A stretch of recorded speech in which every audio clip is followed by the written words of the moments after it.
Ako dyan eh, na bago. Inayos ni Kapapa yung tubo sa taas kasi nung ginawa niya, biglang umulan at humangin, nabaliko. So ngayon, pinix niya na sa tamang posisyon. So mag-insert ngayon siya ng niyang foam na yan. Ano bang tawag dyan mga kamama? Ilalagay niya sa doon, sa ceiling. Insulation daw pala yung tawag doon.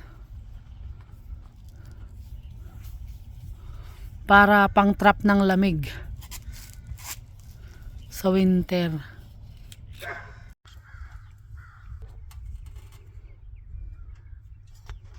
So yan po mga kamama, ini-insert na po ng Kapapa natin yung insulation na pang trap po ng lamig sa winter.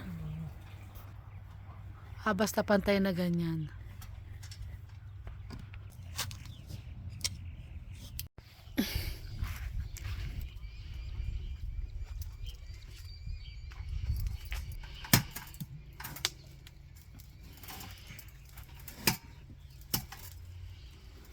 Yan, nalagyan na natin ng insulation pang trap sa lamig para hindi makapasok bago natin kubera ng ng mga yan yung kisame, yung panglagay dyan.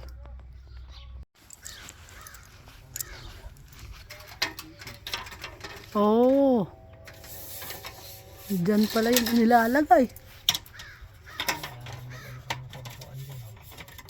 Di maglalagay ka ng kahoy dyan.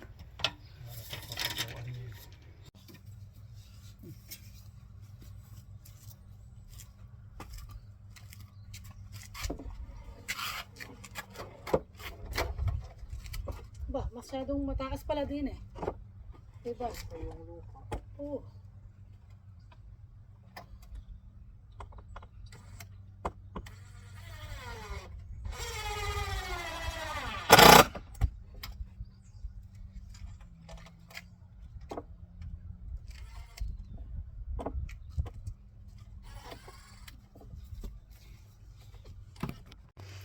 So, yan. Lalagyan po ni Kapapa natin ng ganito. Yan. Yan, ilalagay din.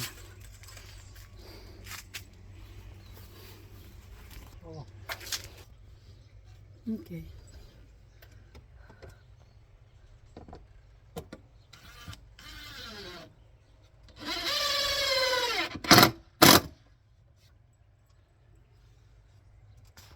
So ayan, nagagawa po tayo kay Kuya Michael na bahay. Pero aray ko, nasundot ako doon na. Pero wala po sila dito kasi nagbabakasyon po sa Pilipinas. Bale ito, tinatapos na lang natin. Naggawa po siya ng bubong, sila ni Kuya Michael ngayon. Wala si Kuya Michael, nasa Pilipinas. So tinatapos na lang po yung mga kulang-kulang.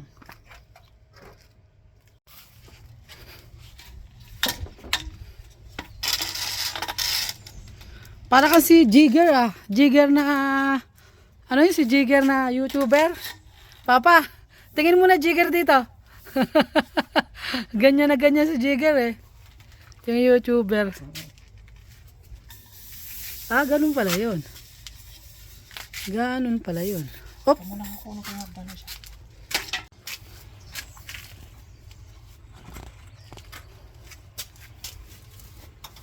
Tapos na pa? Luto na ako. Oh, wow. Okay na naman pala eh. Kunti na lang. Ikaw naman, sabi mo wala pang kalahati. Ang ganda pala nung nalagyan. Ang ganda oh. Maganda, malapad kasi oh. Wow, maganda na siya. Pagkatapos kong magluto, pagbabalik ko, ito na.